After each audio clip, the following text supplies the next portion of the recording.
Hello friends, ഇന്നത്തെ എപ്പിസോഡിൽ രാജീവനോട് അർച്ചന എല്ലാ കാര്യങ്ങളും തുറന്നു പറഞ്ഞതിന് ശേഷം ഞാനിനി എൻ്റെ സച്ചിന്റെ അരികിലേക്ക് പോവുകയാണ്. ഇനി എന്തായാലും ഈ ഒരു അഭിനയം തുടരാൻ എനിക്ക് വയ്യ.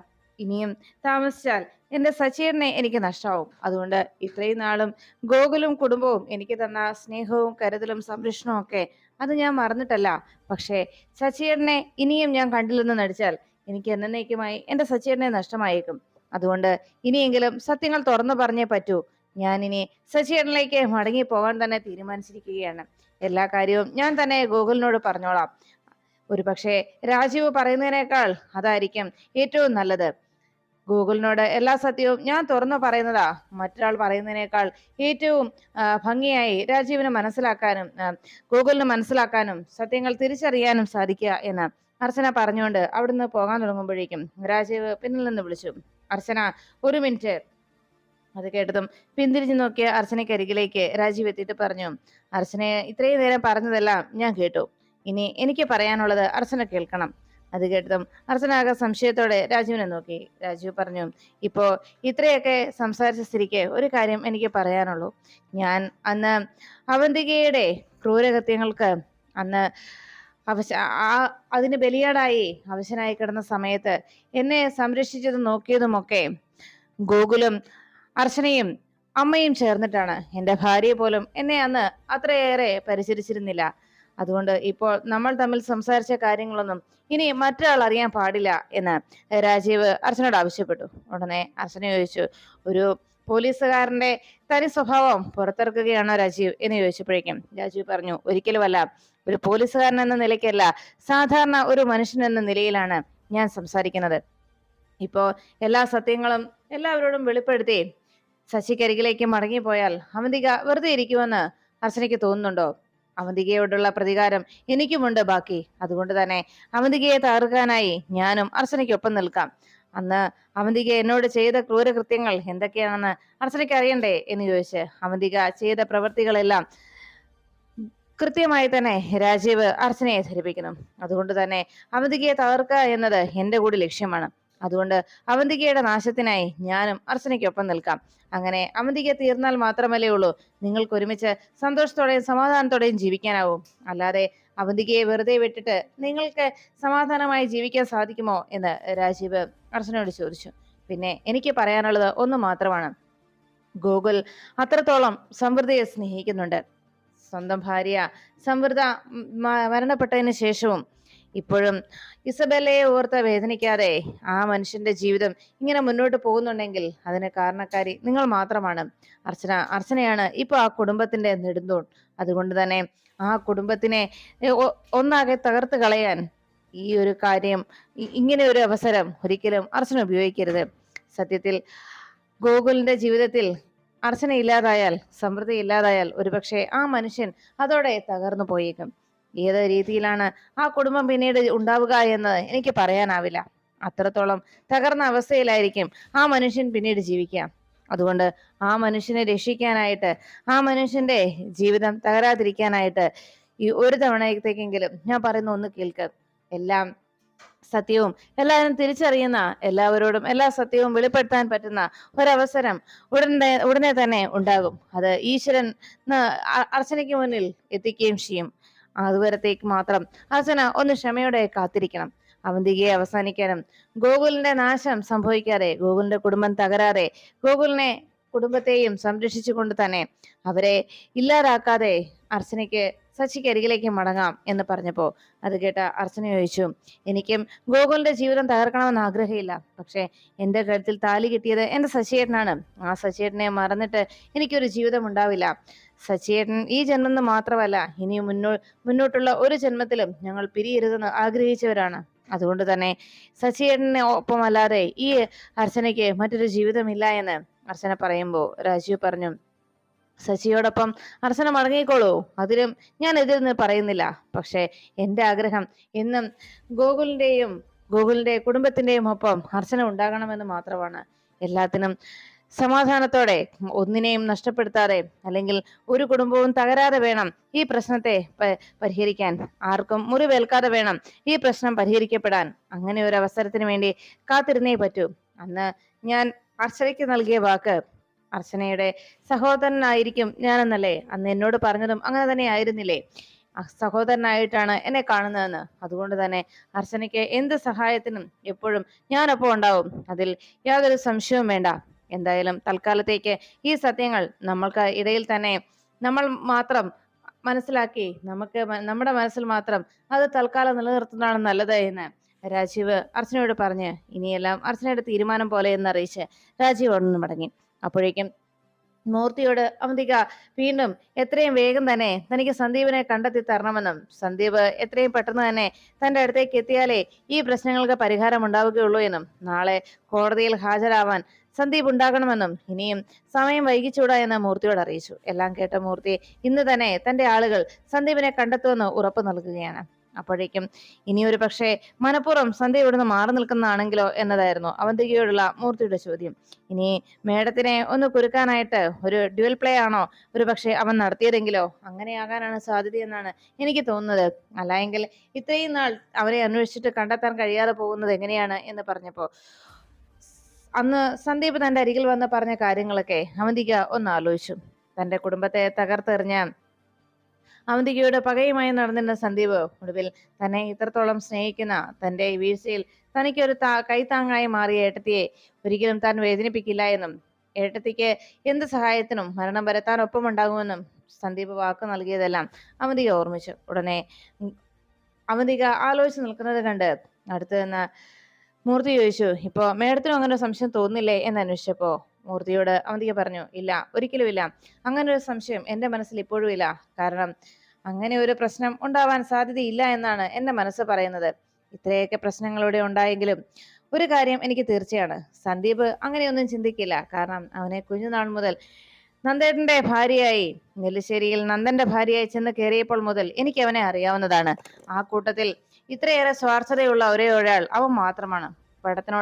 പണത്തിനോട് ആർത്തിയുമുള്ള ഒരേ ഒരാൾ അവൻ മാത്രമാണ്. ആ നിലയ്ക്ക് അവൻ ഇവിടുത്തെ സുഖ സൗകര്യങ്ങളൊക്കെ മറന്ന് ഇങ്ങനെ ഒരു ചിന്ത അവന്റെ മനസ്സിൽ ഉണ്ടാവുക പോലും ചെയ്യില്ല. അങ്ങനെ ഒരു ചിന്ത പോലും അവനിൽ ഉണ്ടാവില്ല, അത് തീർച്ചയാണ്. അതുകൊണ്ട് അവനെ ആരോ മാറ്റിയിരിക്കുകയാണ് എന്ന കാര്യത്തിൽ യാതൊരു സംശയവുമില്ല എന്ന് പറഞ്ഞപ്പോ മൂർത്തി പറഞ്ഞു, എന്നാൽ എത്രയും വേഗം അവനെ കണ്ടെത്തിയേ തീരൂ. ഇക്കാര്യത്തിൽ ഇനി ഒരു വീഴ്ച ഉണ്ടാവരുത്. എത്രയും പെട്ടെന്ന് തന്നെ സന്ദീപ് എന്റെ മുന്നിലെത്തണം. അതിനു വേണ്ട കാര്യങ്ങൾ മൂർത്തി ചെയ്തിരിക്കണമെന്ന് പറഞ്ഞപ്പോ ഉടനെ തന്നെ അതിനു വേണ്ട കാര്യങ്ങൾ ചെയ്യാൻ മേഡം എന്ന് മൂർത്തി അവന്തിക്ക് ഉറപ്പ് നൽകി. ഇനിയും സമയം വെറുതെ പാഴാക്കിക്കൂടാ. നാളത്തെ വാദം കഴിഞ്ഞ് നാളെ നമുക്ക് അനുകൂലമായി മൊഴി നൽകുവാനായി സന്ദീപ് അവിടെ ഉണ്ടാവണം. അല്ലാതെ ആയാൽ പിന്നെ ഈ അവന്തികയുടെ നാശമാണെന്നതിൽ പ്രത്യേകിച്ച് ഞാൻ പറയേണ്ടതില്ലല്ലോ എന്ന് അവന്തിക മൂർത്തിയെ ഓർമ്മിപ്പിച്ചു. എല്ലാം കേട്ട് കഴിഞ്ഞതും നമുക്ക് വേണ്ടി അവൻ ബഹളം ഉണ്ടാക്കിയതും അവന്റെ കുടുംബത്തെ തള്ളി പറഞ്ഞതും എന്തിന്, അവന്റെ ഭാര്യയ്ക്കെതിരെ ഡിവോഴ്സ് പെറ്റീഷൻ വരെ അവൻ കൊടുത്തിരിക്കുകയാണ്. അതിന്റെ കേസ് ഇപ്പോ കോടതിയിൽ നടക്കുകയാണ്. അതുകൊണ്ടാണ് ഞാൻ പറഞ്ഞത്, അവൻ ഒരിക്കലും എന്നെ ഉപേക്ഷിച്ച് അവൻ ഒരിക്കലും മാറി നിൽക്കില്ല. അവൻ എന്തോ സംഭവിച്ചിട്ടുണ്ട് എന്ന കാര്യത്തിൽ യാതൊരു സംശയവുമില്ല എന്ന് അവന്തിക മൂർത്തിയോട് അറിയിച്ചു. അപ്പോഴാണ് പോലീസ് സ്റ്റേഷനിലേക്ക് ഫോൺ കോൾ വന്നത്. കോൾ അറ്റൻഡ് ചെയ്ത കോൺസ്റ്റബിൾ ആരാണെന്ന് അന്വേഷിച്ചപ്പോ ശിശിര പറഞ്ഞു, ഞാൻ രാജീവിന്റെ വൈഫാണ്.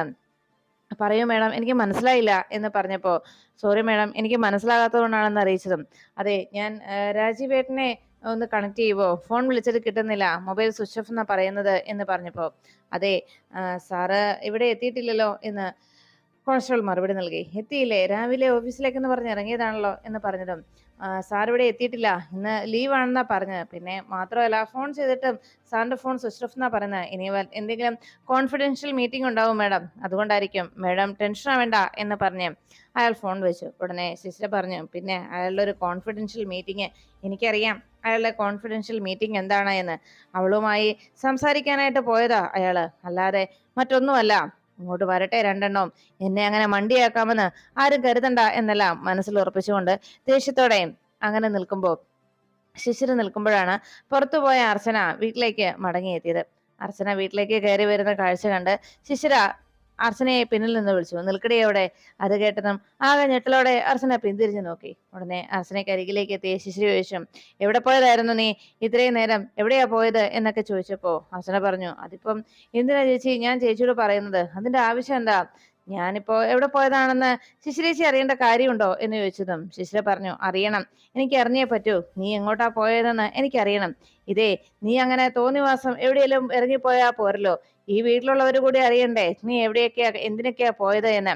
നിന്റെ ഭർത്താവും ഈ കുടുംബത്തുള്ളവരും അറിയാതെയാണോ നീ ഇങ്ങനെ കറങ്ങി നടക്കുന്നത് എന്ന് ചോദിച്ചപ്പോ അർച്ചന ചോദിച്ചു, അല്ല, ഇവിടെ എവിടെ പോയി എന്നുള്ള കാര്യം ശിശിരേച്ചിയോട് ഇങ്ങനെ ബോധിപ്പിക്കേണ്ട ആവശ്യം എനിക്കില്ല. എനിക്ക് എന്റേതായ സ്വാതന്ത്ര്യം ഉണ്ടല്ലോ ഇവിടെ എന്ന് ചോദിച്ചപ്പോഴേക്കും, ആ സ്വാതന്ത്ര്യം മറ്റുള്ളവരുടെ ജീവിതം തകർക്കാനുള്ളതാ അല്ല എന്ന് ശിശിര പറഞ്ഞത്. നീയും രാജീവേട്ടനും തമ്മിലുള്ള കൂടിക്കാഴ്ചകളെ കുറിച്ചൊക്കെ എനിക്കറിയാം എന്ന് പറഞ്ഞു. ഉടനെ അർച്ചന ചോദിച്ചു, എനിക്ക് മനസ്സിലായില്ല ശിശിരേച്ചി എന്താ ഈ പറഞ്ഞു വരുന്നത്?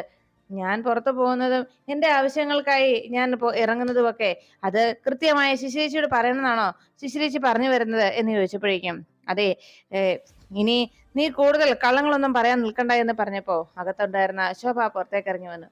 ശിശിരെ, നിർത്തിക്ക നീ എന്ന് പറഞ്ഞ് ദേഷ്യത്തോടെ ശിശിരയുടെ അരികിലേക്ക് എത്തി. നീ എന്തിനാ വെറുതെ സമൃദ്ധ മോളോട് ദേഷ്യപ്പെടുന്നത് എന്ന് ചോദിച്ചത്. നീ എന്തിനാ മോളെ ചോദ്യം ചെയ്യുന്നത് എന്ന് അന്വേഷിച്ചപ്പോ, പിന്നെ ചോദ്യം ചെയ്യാതെ ഇവൾ എവിടേക്കാ പോയതെന്ന് നമുക്കറിയണ്ടേ. വീട്ടിൽ നിന്ന് ഇറങ്ങിപ്പോയാൽ ഇവളുടെ ഭർത്താവിനും നമുക്കൊന്നും ഇവൾ എവിടേക്കാ പോയതെന്ന് ആർക്കും അറിയില്ല. അവളോട് ചോദിച്ചപ്പോൾ അവളായിട്ട് പറയുന്നുമില്ല. അതിന്റെ കാരണം എന്താ? എന്തോ ഒളിച്ചുകളി ഇവൾക്കുള്ളത് കൊണ്ടല്ലേ എന്നൊക്കെ ചോദിച്ചു. ഉടനെ ശിശിരയോട് ശോഭ പറഞ്ഞു, അതെ, അങ്ങനെ മോളെ ചോദ്യം ചെയ്യണമെന്നുണ്ടെങ്കിലേ അതിനിവിടെ ഞാനുണ്ട്, ഇവളുടെ ഭർത്താവുണ്ട്. ഞങ്ങൾ രണ്ടുപേരും കഴിഞ്ഞിട്ടേ നിനക്ക് അതിന് അധികാരമുള്ളൂ, മനസ്സിലായോ? അതുകൊണ്ട് സമൃദ്ധ മോളുടെ നേരെ വെറുതെ നീ ഇങ്ങനെ കിടന്ന് ശബ്ദം ഉണ്ടാക്കുവൊന്നും വേണ്ട എന്ന് പറഞ്ഞപ്പോഴേക്കും അർച്ചന പറഞ്ഞു, അമ്മേ, ഞാനൊന്ന് പുറത്തു പോയതിനാ ശിശിരേച്ചി ഇങ്ങനെ ബഹളം ഉണ്ടാക്കുന്നത് എന്ന് പറഞ്ഞപ്പോ, മോളെ, അമ്മയ്ക്ക് കുഴപ്പമൊന്നുമില്ല. മോള് വേഗം പോയി ഡ്രസ്സൊക്കെ മാറിയിട്ട് വാ, ഭക്ഷണം എടുത്തു വെക്കാം അമ്മ, മോള് പൊയ്ക്കോ എന്ന് പറഞ്ഞത്. ഉടനെ ശിശിര പറഞ്ഞു, അമ്മേ, ഇവൾ എവിടെ പോയതാണെന്ന് അമ്മയ്ക്ക് അറിയാവോ? ഇവളെ വെറുതെ ഇങ്ങനെ എല്ലാവർക്കും മുന്നിൽ പൂച്ചയെ പോലെ പതുങ്ങിയിരിക്കുന്നതാ. ഇവള് പോയതേ രാജീവേട്ടനെ കാണാനാ. ഇവളും രാജീവേട്ടനും കൂടി പുറത്തു വെച്ച് കാണുമെന്ന് എന്നോട് പറഞ്ഞതാണ്. മാത്രമല്ല, ഇവളെ രാജീവേട്ടൻ ഇവർ രണ്ടുപേരും കൂടി ഒളിച്ചോടുവെന്നൊക്കെ എന്നോട് പറഞ്ഞിട്ടുണ്ട് എന്നെല്ലാം രാജീവേട്ടൻ തന്നോട് പറഞ്ഞതാണ് എന്നൊക്കെ ശിശിര വിളിച്ചു പറയുമ്പോഴേക്കും ഞെട്ടലോടെ ശോഭ അർച്ചനയെ നോക്കി. അർച്ചന ഈ വാക്കുകളെല്ലാം കേട്ട് ആകെ ഞെട്ടിത്തരിച്ച് നിൽക്കുന്ന കണ്ടപ്പോഴേക്കും ആ ശോഭ ചോദിച്ചു, നിനക്ക് എന്താടി, തലയ്ക്ക് എന്തെങ്കിലും ഭ്രാന്തുണ്ടോ എന്ന് ചോദിച്ചപ്പോഴേക്കും അർച്ചന ആകെ ഞെട്ടിത്തരിച്ച് നിൽക്കുന്ന കണ്ടപ്പോ ശോഭ അർച്ചനയോട് പറഞ്ഞു, മോളെ, ഇവൾക്ക് സംശയരോഗം ഒരല്പം കൂടുതലുള്ളതാ, അതുകൊണ്ടാ ഇവൾ ഇങ്ങനെയൊക്കെ പറയുന്നത്. മോളൊന്നും കാര്യമാക്കണ്ട. ശിശിരെ, നീ മര്യാദയ്ക്ക് അകത്ത് പോകാൻ നോക്കിയോ. ഇനി ഇവിടെ നിന്ന് നീ ഇങ്ങനെ വായിട്ടടിച്ചാ ഉണ്ടല്ലോ എന്റെ കൈയുടെ ചൂട് നീ അറിയും എന്ന് പറഞ്ഞത്. ശിശിര പറഞ്ഞു, അതെ, ഇവൾ എവിടെയാ പോയതെന്ന് എനിക്കറിയണം. അമ്മ പറയുന്നത് പോലെ ഇവൾ അത്ര പാവമൊന്നുമില്ല. ഇവള് പലതും നമ്മളിൽ നിന്ന് മറയ്ക്കുകയാ. അമ്മ ഒരു കാര്യം മനസ്സിലാക്കിക്കോ, ഇവള് നമ്മളെ എല്ലാവരെയും ചതിക്കുകയാ എന്നെല്ലാം പറഞ്ഞ് ശിശിര ബഹളം ഉണ്ടാക്കിയതും ശോഭ പറഞ്ഞു, ശിശിരെ, നീ നിന്റെ കാര്യം നോക്കി പോകാൻ നോക്കിക്കോ. അല്ല എന്നുണ്ടെങ്കിലുണ്ടല്ലോ നീ ഇനിയും മേടിക്കും എന്റെ കയ്യിൽ നിന്ന്. എന്റെ കൈയുടെ ചൂട് നല്ല രീതിയിൽ നീ അറിഞ്ഞിട്ടുള്ളതാണല്ലോ എന്ന് പറഞ്ഞ് ശോഭ ദേഷ്യപ്പെട്ടു. ഉടനെ ശിശിര കലുതുള്ളി അവിടെ നിന്ന് പോയതും ഹസനയ്ക്ക് അരികിലേക്ക് എത്തി ശോഭ പറഞ്ഞു, മോളെ, അവൾ ഏതാണ്ടൊക്കെ പിച്ചും പേയും പറഞ്ഞതാ. പണ്ട് മുതലേ അവൾക്ക് ഈ സംശയരോഗം ഉള്ളതാ. അതുകൊണ്ട് അത് മോള് കാര്യാക്കണ്ട. മോൾ അങ്ങനെയാണെന്നും മോൾ എവിടെ പോയതാണെന്നൊന്നും അമ്മ ചോദിക്കുന്നില്ല. മോളുടെ സ്വഭാവം എന്താണെന്ന് ഞങ്ങൾക്ക് അറിയാവല്ലോ. അതുകൊണ്ട് മോള് സമാധാനത്തോടെ പോയി ഫ്രഷ് ആയിട്ട് വാ, അമ്മ ചോറ് വിളമ്പി വെക്കാം എന്ന് പറഞ്ഞു. ശരിയെന്ന് പറഞ്ഞ് അർച്ചന ഒന്ന് പുഞ്ചിരിച്ചതും ശോഭ കിച്ചണിലേക്ക് പോയപ്പോ അർച്ചന ആശങ്കയോടെ ചിന്തിച്ചു, ദൈവമേ, ശിശിരേച്ചി എങ്ങനെയാ ഇക്കാര്യം അറിഞ്ഞത്? ഞാനും രാജീവും തമ്മിൽ കാണുമെന്നും സംസാരിക്കുമെന്നുള്ള കാര്യം. അല്ല, ശിശിരേച്ചി ഇതറിഞ്ഞെങ്കിലും ഇനി രാജീവ് വരുമ്പോ ഇതിലപ്പുറമായിരിക്കുമല്ലോ എൻ്റെ ഈശ്വര പുകല് എന്ന് ആലോചിച്ച് ആകെ ടെൻഷനോടെ അർച്ചന നിന്നു.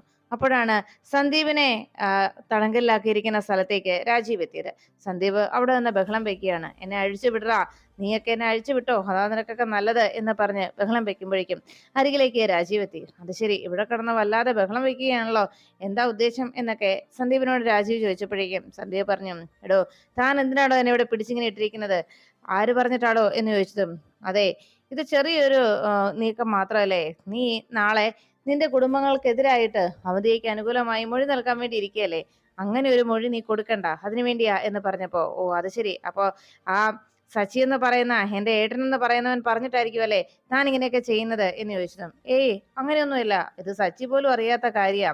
സത്യത്തിലേ ഇത് ചെറിയൊരു കൊട്ടേഷനാ, ഒരു മനുഷ്യത്വത്തിന്റെ പേരിൽ ഒരു ഫ്രീ സർവീസ്, അത്ര മാത്രമേ ഉള്ളൂ. പിന്നെ ഈ സ്ഥലം ഉണ്ടല്ലോ, ഇതങ്ങനെ ആർക്കും പെട്ടെന്ന് കണ്ടുപിടിക്കാൻ പറ്റില്ല. കാരണേ ഇത് പോലീസുകാരുടെ മാത്രം ഒരു ഇന്റർഗേഷൻ റൂം പോലെ. ഇത് പല കുറ്റവാളികളെയും ചോദ്യം ചെയ്യാനായിട്ടുള്ള ഒരു സ്ഥലം മാത്രമാണ്. പിന്നെ നിന്നെ കോടതിയിൽ ഹാജരാക്കുവാണെങ്കിലല്ലേ ഉള്ളൂ നിന്നെ എനിക്ക് ലോക്കപ്പിൽ കൊണ്ടുപോയി ഇടേണ്ടിയുള്ളൂ. ഇതില് നീ എന്തായാലും ഒരു കാരണവശാലും രക്ഷപ്പെടാൻ പോകുന്നില്ല. നിന്റെ അവന്തികേട്ടത്തി എന്ന് പറയുന്ന അവൾ ഈ കേസിൽ തോക്കുക തന്നെ ചെയ്യും. അതാണ് എൻ്റെ ലക്ഷ്യം എന്ന് പറഞ്ഞപ്പോൾ സന്ദീപ് പറഞ്ഞു, അതെ എൻ്റെ ഏട്ടത്തിയെ നിനക്കറിയില്ല, ഏട്ടത്തി ഇക്കാര്യം അറിഞ്ഞാലുണ്ടല്ലോ എന്ന് പറഞ്ഞതും അക്കാര്യം എന്തായാലും നിന്റെ ഏട്ടത്തി അറിയാൻ പോകുന്നില്ല.